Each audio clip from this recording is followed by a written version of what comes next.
ಪ್ರಿಯಾಂಕಾ ಖರ್ಗೆ ಅವ್ರು ಹೇಳಿರೋದ್ರಲ್ಲಿ ತಪ್ಪೇನಿಲ್ಲ.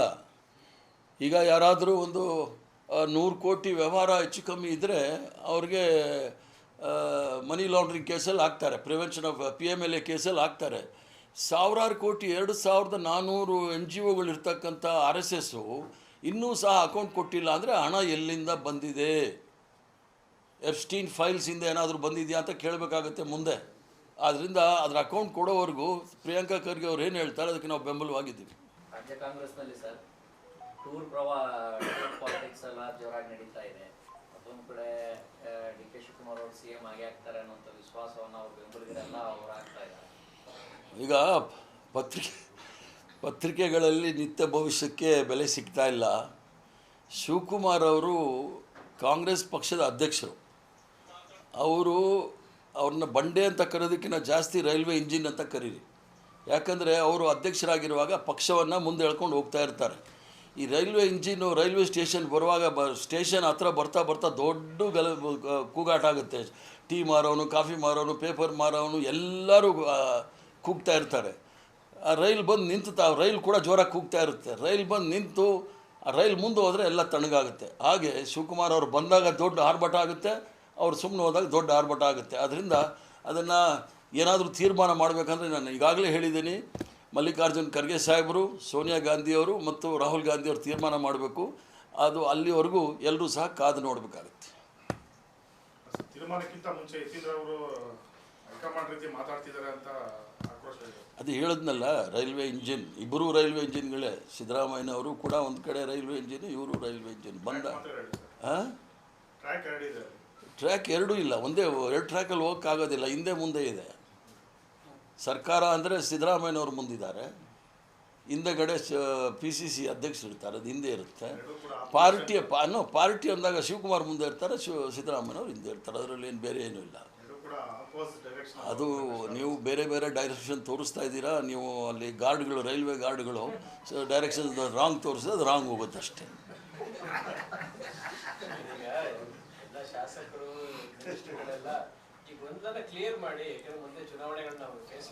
ಅಲ್ಲ, ಗೊಂದಲ ಸೃಷ್ಟಿ ಮಾಡಿದ್ಯಾರು?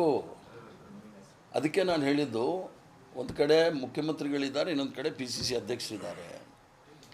ಇಬ್ಬರೂ ಸಹ ಸಾಂವಿಧಾನಿಕ ಪದವಿನಲ್ಲೂ ಸಹ ಇದ್ದಾರೆ, ಪಕ್ಷದ ದೊಡ್ಡ ಪದವಿನಲ್ಲೂ ಸಹ ಇದ್ದಾರೆ. ಇಬ್ಬರು ಅದನ್ನು ಬಗೆಹರಿಸ್ಕೊಂಡು ಮಾಡಬೇಕಾದ ಹೈಕಮಾಂಡೇ ತೀರ್ಮಾನ ಮಾಡೋದು. There is no doubt. High command ಸೃಷ್ಟಿ ಮಾಡದೇ ಇರೋದಕ್ಕೆ ಹೈಕಮಾಂಡ್ ಯಾಕೆ ಕೈ ಹಾಕಬೇಕು?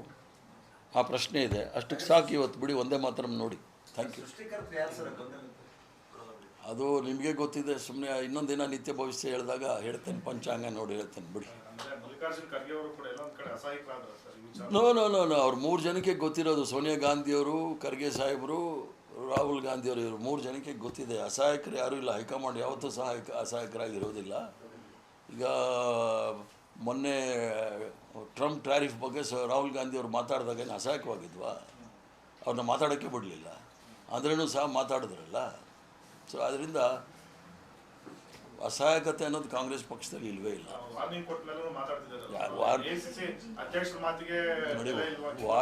ವಾರ್ನಿಂಗ್ ಯಾರು ಕೊಡೋದಿಲ್ಲ.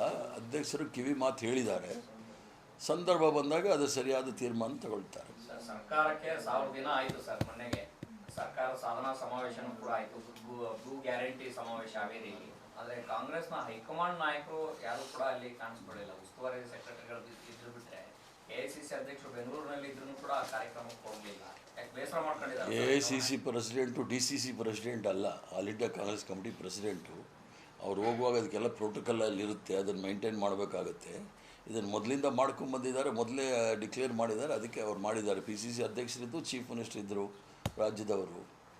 ಸರ್, ನೀವು ಕೂಡ ಕಾಂಗ್ರೆಸ್ ಸೀನಿಯರ್ ಲೀಡರು. ಮಲ್ಲಿಕಾರ್ಜುನ್ ಖರ್ಗೆ ಅವರು ಕರ್ನಾಟಕದವರೇ ಸರ್. ಈ ನಾಯಕತ್ವ ಜಟಾಪಟಿ, ಸಚಿವ ಸಂಪುಟ ಪುನರ್ರಚನೆ ಗೊಂದಲ, ಇದೆಲ್ಲದಕ್ಕೂ ಯಾಕೆ ಸರ್ ತೆರೆ ಎಳಿಲಿಲ್ಲ? ಎಷ್ಟೊತ್ತು ಹೇಳಿದ್ದೀನಿ, ಎಲ್ಲ ಇಷ್ಟೊತ್ತು ಹೇಳಿದ್ದೀನಿ. ಅದನ್ನು ತಗೊಳ್ಳಿ, ಆಮೇಲೆ ನೋಡೋಣ. ಏನಿಲ್ಲ, ಶಿವರಾತ್ರಿನಲ್ಲಿ ಚಳಿ ಬಿಡುತ್ತೀಗ. ನಾಳೆಯಿಂದ ಸೆಕೆ ಶುರುವಾಗುತ್ತೆ, ಇರಲಿ ಬಿಡಿ.